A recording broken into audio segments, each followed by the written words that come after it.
Class. सिद्धाणम नमो आयिरियाडम नमो वज्जायाडम नमलो ये सब सागुड़म। पंच परमेष्टि भगवंतों की, गणाचार्य भगवान विराग सागर जी महामंडराज की, पट्टाचार्य भगवान गुरुवर विशुद्ध सागर जी महाराज की, या हम सभी अपने जीवन में सुख और गुणों की अभिवृद्धि के लिए नीति के विषयों का श्रवण कर रहे हैं। नीतिकार हमें सिखाते हैं कि हम अपनी रक्षा करते हैं, दूसरों की रक्षा करते हैं, हम अपनी उन्नति सोचते हैं, लेकिन कभी हम दूसरों की उन्नति नहीं सोचते। इसलिए हमारी उन्नति में गियर नहीं लगता। आप लोगों ने साइकिल चलाई होगी, गाड़ी चलाई होगी, जब गियर बदलते ना, गियर गाड़ी में गियर, तो स्पीड बढ़ जाती है। जब व्यक्ति गाड़ी का गियर बदलता है तो उसकी स्पीड बढ़ जाती है। ऐसे ही लाइफ में जब आप किसी का सहयोग करते हैं तो आपकी स्पीड बढ़ जाती है, इफिशिएंसी की, प्रॉफिट की, खुशी की, मित्रों की, हर चीज की स्पीड बढ़ जाती है। आज की नीति में समझा रहे हैं कि सहयोग करना सीखें, अच्छे काम में अच्छे लोगों का सहयोग करना सीखें। आपकी जिंदगी तो जैसी मिली है वैसी चली जाएगी, और अगर आपने किसी के लिए अच्छे कार्य में सहयोग कर दिया तो आपके कारण उसकी जिंदगी संवर जाएगी। ये मेरा विश्वास है और आपका अनुभव भी होगा। कभी विपरीत परिस्थिति में किसी ने आपकी मदद की हो, आप उस व्यक्ति का नाम नहीं भूलते, उसका चेहरा नहीं भूलते। मैंने एक अभी लेटेस्ट में कहानी, जो दृष्टांत वाक्य देखा, सुना, बहुत मुझे लगा कि निस्वार्थ सहयोग करना चाहिए व्यक्ति को। मुंबई के लोकल ट्रेन के प्लेटफॉर्म पे एक 60 साल का आदमी परेशान, व्यथित बैठा था। एक जैन बंधु उसके बगल में गया और कहता है कि बाबूजी आप परेशान से लग रहे हैं, क्या बात है?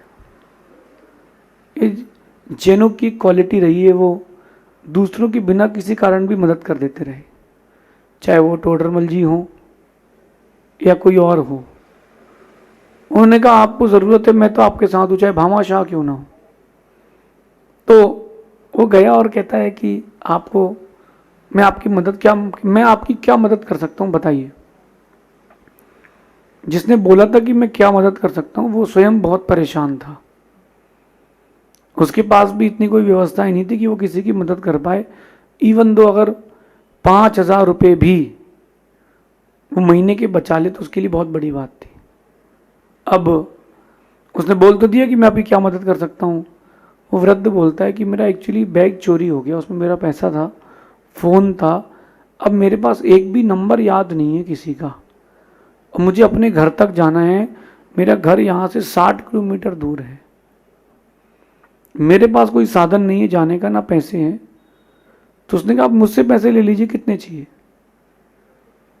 उसने कहा कि 5,000 रुपये चाहिए। उसने कहा ठीक है। वो सोचता है कि अपन तो वैसी गरीबी में जी रहे हैं, अपने पास तो वैसे ही कुछ नहीं, तो 5,000 और कम सही, हो सकता है इसका काम बन जाए आदमी का। उसने उसकी अवस्था देख करके मदद करी। उसको समझ में आ गया था कि यह चेहरे से गरीब नहीं है ये आदमी। उसने उसकी मदद कर दी, और जिस उस वृद्ध की मदद करी, उस वृद्ध ने कहा कि आपका नंबर दे दीजिए। उसने नंबर दे दिया और बात खत्म हो गई। 3 दिन बाद उसका फ़ोन आता है, भाई साहब आप कहाँ हैं? बोले भाई साहब मैं अपने घर में हूँ। बोले आपने घर की लोकेशन भेज सकते हैं क्या, मैं आपके आना चाहता हूँ। उसने कहा आइए भाई साहब, वेलकम। वो आके देखता है कि 1 BHK, जहाँ पर पूरी फैमिली रह रही हो, उसकी स्थिति कमज़ोर थी, वो भी रेंटेड हो। वो धीरे से कहता है कि ज़रा मेरे साथ चलेंगे आप? बोले हाँ चलिए, आप बताइए क्या काम, मेरे लिए क्या सेवा है? बोले आप अभी बिजी तो नहीं? बोले वो सब हो जाएगा, मेरे पास बोले टाइम ही टाइम है, कोई काम ही नहीं है, अभी मैं बेरोजगार हूँ। बेटा कमाता है उससे मैं खाता हूँ, मेरे पास कोई काम नहीं बचा, मैंने बहुत ट्राई किया बट बिजनेस में लॉस ही लॉस लग रहा है। वो साथ में गया और कहता है कि भाई साहब क्या मेरे पार्टनर बन जाओगे? बोले क्यों? बोले मुझे इतना समझ में आ गया कि तुम दान देते हो, दूसरों का सहयोग करते हो, इसका मतलब तुम्हारा भाग्य बहुत तेज होने वाला है, तो क्या मेरा सहयोग करोगे? उसने कहा बताइए। बोले क्या मेरे पार्टनर बनोगे? उसने कहा साहब हाथ जोड़े, शाम की रोटी की व्यवस्था नहीं, मैं आपका पार्टनर क्या बनूंगा? बोले कुछ नहीं करना, तुमको मेरे साथ गाड़ी में बैठ के बस चलना है जहां मैं जाऊंगा, पार्टनर हो तुम 5% के आज से। उसने कहा यस सर, जैसा बोले सर आप बताइए सर। बैठे बिठाए कोई पार्टनर बना रहा है। और उसने कहा ये आपके 5,000 रुपये। तो बोले सर ये 5,000 रुपये हमारा आप टोकन रख लीजिए बिजनेस में। वो ले गया उसको कहां पर? डायरेक्ट होम मिनिस्टर के पास। वहां डील हुई गवर्नमेंट की। वो जो आदमी ले गया था उसके पास मुंबई में 1400 एकड़ जमीन थी, जहां मुंबई में जमीन से 100 फीट 200 फीट ऊपर की जमीन भी हजारों लाखों रुपए स्क्वायर फीट का हवा बिक रही है, आकाश बिक रहा है। वहां उसकी पर्सनल 1400 एकड़ जमीन। वो आदमी मुझे आके बताता, बोलता महाराज मैंने 5,000 रुपए की मदद की, मेरी तो 3-4 पीढ़ी सुलझ गई, मेरी 3-4 पीढ़ी की व्यवस्था हो गई महाराज जी। अगर मैंने उस समय उसकी मदद नहीं की होती तो आज शायद मैं इस पोजीशन पे भी ना होता। एक छोटा सा दृष्टांत मैं आपको सुना रहा हूं, ज्यादा दिन पुराना नहीं है, अभी का ही है। आप इस दृष्टांत को जीवन के एक दृष्टांत बनाएं, किसी की मदद करना भी सीखें, किसी के काम आना भी सीखें, खुद को खोकर के नहीं, खुद को खोकर के नहीं, लेकिन किसी के काम आना भी सीखें। अगर आप किसी के सहयोग में, किसी के काम में अगर आप सहयोग कर रहे हैं तो मेरा मानना है कि पंचम काल में आपसे अच्छा कोई आदमी नहीं है। आज तो जमाना ठगी का है, धोखाधड़ी का है, झूठ बोलने का है। आज का जमाना तो कैसे अपन पैसा बना ले, किसको ठग ले, किसको लूट ले, इसका जमाना चल रहा है। स्वार्थ के जमाना है। भाई भाई को नहीं देख पा रहा अच्छी आंखों से। पैसा बढ़ जाए तो रिश्तेदार रिश्तेदार बन जाते हैं, लॉस लग जाए तो हम आपके हैं कौन? लॉस लग जाए तो हम आपके हैं कौन? और प्रॉफिट हो जाए तो हम साथ साथ हैं। बड़ा चेंज आ गया है पंचम काल में लोगों के अंदर। इसलिए मैं कह रहा हूं कि सहयोग करना भी सीखें, लेकिन वो सहयोग निस्वार्थ हो, वो सहयोग बिना किसी अपेक्षा, बिना किसी उम्मीदों के हो कि वो भी मेरा सहयोग करेगा मैं भी उसका सहयोग करूं, ये कोई उम्मीदें ना हो। बस सहयोग हो, सिर्फ सहयोग हो, सिर्फ आपका उसके प्रति सहयोग का भाव हो, रिटर्न का भाव ना हो। क्योंकि जब आपने रिटर्न की भावना लाए हो कि सहयोग के बाद, तो इसका मतलब साफ है वो सहयोग नहीं, वो बिजनेस है। क्या है वो? बिजनेस है। सब्जी वाले के पास जाते हो, 100 का नोट देते हो, 100 रुपए की सब्जी ले आते हो, आपने सब्जी वाले का सहयोग किया है।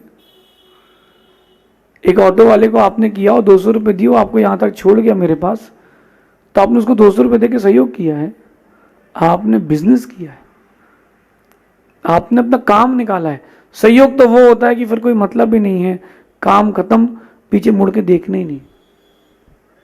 जो नाम की चाह रखे वो काम नहीं है, वो तो स्वार्थ है। मैं कहता हूं कि कई लोग कहते हैं कि हम व्यस्त हैं, सहयोग नहीं कर पाते, हमारे पास टाइम नहीं है, हम सहयोग नहीं कर पाते। अरे मैं कहता हूं व्यस्त रहो ना, कौन मना कर रहा है? व्यस्त रहना बुरा नहीं है, मगर अपना काम छोड़ करके या अपने काम में से, अपने बिजी शेड्यूल में से थोड़ा सा समय निकाल करके किसी का सहयोग दे दोगे, किसी को सहयोग कर दोगे, तो तुम्हारा क्या चला जाएगा? तुम्हारा क्या चला जाएगा? तुम्हारा वक्त गया है, लेकिन किसी का वक्त भी तो बन सकता है। मैंने 2-3 लोगों को देखा, उनकी निस्वार्थ भावना देखी और मैं बड़ा अभिभूत रहा उनकी निस्वार्थ भावना से। उनकी निस्वार्थ भावना देख करके मैं मुझे लगा कि हाँ इंसानियत है। देखो आप आजकल ये हो रहा है जो व्हाट्सअप में, फेसबुक में, इंस्टाग्राम में आती रील्स, एक व्यक्ति किसी को गोली मार रहा है और दूसरा खड़े होकर रील बना रहा है। उसने तलवार निकाल करके उसके शरीर को गोद दिया और दूसरा पड़ोसी खड़े होकर वीडियो बना रहा है। क्यों? हम अपने इंस्टाग्राम में अपलोड करेंगे, प्रूफ के लिए नहीं। उसकी भावना है कि अरे बाप रे क्या रिकॉर्ड कर लो। अरे भाई रिकॉर्ड कर रहे तुम बचा नहीं पाए। आपने डिस्कवरी चैनल में देखा होगा, वो रिकॉर्ड करते एक शेर दौड़ के गया, उसने हिरन का शिकार कर लिया, ज़ेब्रा का शिकार कर लिया। जो फोटो खींच रहा था वो बचा भी तो सकता था। ये सहयोग की भावना है। मेरे सामने एक दृश्य हुआ जब मैं बिजनेस करता था। घर के बाजू में गली थी और उस गली में दो बैल लड़ रहे थे। दोनों बैल अच्छे सशक्त थे और वो बैल लड़ रहे थे। इस बीच में क्या हुआ, छुट्टी का दिन था, ट्यूसडे का दिन था, मार्केट बंद था। तो हर दुकान के बाहर एक वो सेकेंड हैंड कपड़े नहीं होते जो बर्तन देके एक्सचेंज करते हैं जैन लोग, वो उसकी दुकान लगी थी। और कोई बच्चा अपनी नानी के यहाँ आया था। वो बच्चा खेलते खेलते खेलते खेलते किसी ने ध्यान नहीं दिया, गलियों में पहुंच गया, उसी गली में पहुंच गया। उस गली में वो बच्चा पहुंच गया और दोनों बैल लड़ रहे थे। एकदम से दोनों बैलों के वो बीच में आ गया। दोनों बैलों के बीच में वो बच्चा आ गया। उसकी परिस्थिति देखना, एक बैल ने उसको उछाला और दूसरा बैल उसके ऊपर से 3-4 बार पैर रख के निकल गया। छोटा सा बच्चा था, मेरे ख्याल से 4 साल का होगा। वहां लोगों की भीड़ हो गई, जमावड़ा हो गया। अरे इसको तो लग गया, इसकी तो आंख फूट गई, इसको तो खून निकल रहा है, किसका बच्चा है, किसका बच्चा है। ये बातें चल रही थी। इस बीच में भीड़ को अलग करते हुए एक आदमी आया। उसने उस बच्चे को सर अपने गमछे से लपेटा और सीधा हॉस्पिटल के लिए दौड़ लगा दिया। नियर बाई आधा किलोमीटर में एक हॉस्पिटल था, 400 मीटर्स में। वो आदमी वहां पहुंचा, उसने उस बच्चे का इलाज कराया, टांके लगवाए। 2 घंटे बाद उस बच्चे को वो कंधे पर लेकर वापस आया। वो पूछता है भाई किसका बच्चा है? क्या बोलता है वो? ये किसका बच्चा है? मैं पूछ रहा हूं, वो जो वहां खड़े होकर बात कर रहे थे कि किसका बच्चा है, किसका बच्चा है, अगर उसकी जगह उनमें से कोई एक उसको ले जाता तो मालूम चल जाता कि हाँ ये इंसान है। आजकल के जो इंसान है उनके अंदर सहयोग की भावना समाप्त हो गई है। वो एक दूसरे के काम नहीं आना चाहते। ध्यान रखें, प्रकृति, ध्यान रखें, प्रकृति भी उसी का सहयोग करती है जो दूसरों का सहयोग करता है। आप चाहते हो कि नेचर भी आपका सहयोग करे, तो आप किसी का सहयोग करना तो उसी को हेल्पफुल नेचर के बनो ना। लेकिन हेल्पफुल नेचर के साथ इमोशनल नहीं बनना, कंडीशन अप्लाई है। आप हेल्पफुल नेचर के साथ इमोशनल कभी नहीं बनना। जो लोग इमोशनल नेचर के होते हैं वो लॉस खाते हैं। किसी को मदद की जरूरत थी, आपने मदद कर दी, बाद में मालूम चला कि गलत व्यक्ति की मदद कर दी, बाद में मालूम चला कि गलत व्यक्ति की मदद कर दी। तो हेल्पफुल नेचर तो रखें, बट इतना ध्यान रखें कि अपन जिसकी मदद कर रहे हैं इमोशनली ना करें, प्रैक्टिकली करें। अगर आपने प्रैक्टिकली किसी की मदद की है तो वो मदद है, क्योंकि आज के समय में धोखा देने वाले भी बहुत बैठे। आप बाजार में जाओ, बाबू भूख लगी है बाबू, तुमने उसको 10 का नोट दिया, उसने जाके बीड़ी पी ली। आपने उसको बोले भैया भूख लगी है, कुछ खिलाया, बोले कुछ खाना है, तो सामने वाले का से खिलाने खाने के लिए बोल दिया आपने, उसने उससे पैसे ले लिए, उसने शराब पी ली। आजकल बहुत सारे लोग आते हैं, वो एक हॉस्पिटल का कागज लेकर के आते हैं, हॉस्पिटल में सेटिंग कर लेते हैं कि सर हम आपके डलवाएंगे, 60% आपका, 40% हमारा, अकाउंट पे होगा पैसा पूरा। वो आते हैं हमारा पति बीमार है, तो मैंने कहा रुक, मेरे पास भी आए ऐसा, मैंने कहा आप रुकिए, आपका इलाज यहीं कराएंगे। मैंने कहा आपका इलाज हम यहीं कराएंगे, इनको हॉस्पिटल लेके जाओ। वो नहीं गए। मैं इमोशनल नहीं था, मैं प्रैक्टिकल था। मैंने कहा आप चलिए इनका इलाज कराइए, हॉस्पिटल ले जाइए। अपन जैन, एक जैन होकर के अपन किसी की जान नहीं बचा सकते क्या? इसका पूरा इलाज अपन कराएंगे। वो बोले नहीं इस हॉस्पिटल में नहीं, हम तो उसी हॉस्पिटल में कराएंगे, हमारे गांव के ही। मैंने कहा भाई मैं समझ गया, आप जाइए, नहीं तो खर्चा तुम्हारा और बढ़ जाएगा भाई। क्योंकि वो सेटिंग करके आए थे ना, जिसको इलाज कराना होता है ना वो हर कंडीशन में हाँ बोल देता है। तो सहयोग तो करें, बट जांच के, परख के, देख के, सोच के, समझ के। कहीं ऐसा नहीं हो जाए कि अपन सहयोग करने की जगह चोट खा लें। जैन आगम में कथा आती है, एक सेठ के पास एक आदमी आया, बोले सेठ जी साहब रस्सी दे दीजिए, सेठ साहब रस्सी दे दीजिए, रस्सी चाहिए। तो उन्होंने कहा तू अंदर चला जा, तेरे को जो रस्सी चाहिए तो ले जा। बढ़िया उसने रस्सी छांटी और उस रस्सी से उसने मछली को पकड़ने का जाल बना लिया। मछली को पकड़ने का जाल बनाया। जैसे जैसे वो मछलियों का जाल बनाता गया और मछलियां पकड़ता गया, सेठ गरीब होता गया। क्योंकि उसका धन किस पर्पस में गया? मछली को पकड़ने के पर्पस में गया ना।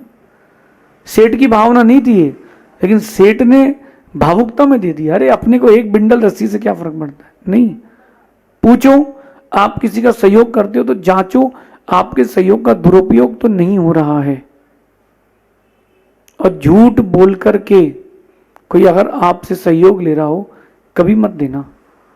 मैं बोलता हूं कि गलती करने वाले मुझे पसंद हैं, झूठे लोग मुझे पसंद नहीं है। अगर आप झूठे हो तो मेरा मानना है कि तुम दुनिया के सबसे निकृष्ट आदमियों में हो। झूठ नहीं बोलना, सहयोग करना। कोई आपके काम तभी आएगा जब आप किसी के काम आएंगे। आप कितने लोगों के काम आ चुके हैं सोचिए, आपके काम भी उतने ही लोग आएंगे। बचपन में अपन ने कहानी पढ़ी थी चूहे की और शेर की, याद हो किसी को? छोटा सा चूहा शेर के बिल में चला गया और शेर की नींद टूटी तो शेर ने उसको पंजे में पकड़ लिया। चूहा कहता है छोड़ दो साहब, छोड़ दो, काम आऊंगा, छोड़ दीजिए मैं आपके काम आऊंगा। शेर कहता तो इतना सा चूहा क्या मेरे काम आएगा? बोले आप विश्वास मानिए मैं आपके काम आऊंगा, छोड़ दीजिए। यद्यपि ये कहानी है, काल्पनिक है, लेकिन इसका मॉरल क्या है, इसकी शिक्षा क्या है वो देखिए। एक दिन शिकारी ने शेर को पकड़ लिया और शिकारियों ने शेर को जाल में बांध के किनारे रख दिया कि खाना खा लें फिर अपन चलते हैं, इसको पिंजरे में डालेंगे। इतने में वो चूहा आके जाल काट के निकल जाता है और शेर भाग जाता है। मेरे ख्याल से कहानी सभी ने सुनी होगी। शेर चूहे के काम आया तो चूहा भी शेर के काम आया। कौन कब किसके काम आएगा पता नहीं। आप किसी का सहयोग करेंगे तो ही आपका लोग सहयोग करेंगे। प्रकृति भी उनका सहयोग करती है जो दूसरों का सहयोग करते हैं। हम दूसरों के सहयोग करता बने। कुछ ना हो पाए तो कम से कम इतना तो कर दें कि किसी के जीवन के लिए रक्षा कर दें। आप सभी इस सहयोगात्मक नीति को जीवन में उतारना। व्यस्त रहना बुरा नहीं है, लेकिन अपने समय में से कुछ समय निकाल करके दूसरों की मदद करना ये और भी अच्छा है, ऐसा समझना। शेष आगे देखेंगे।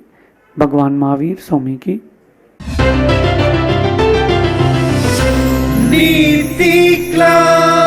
नीति क्लास।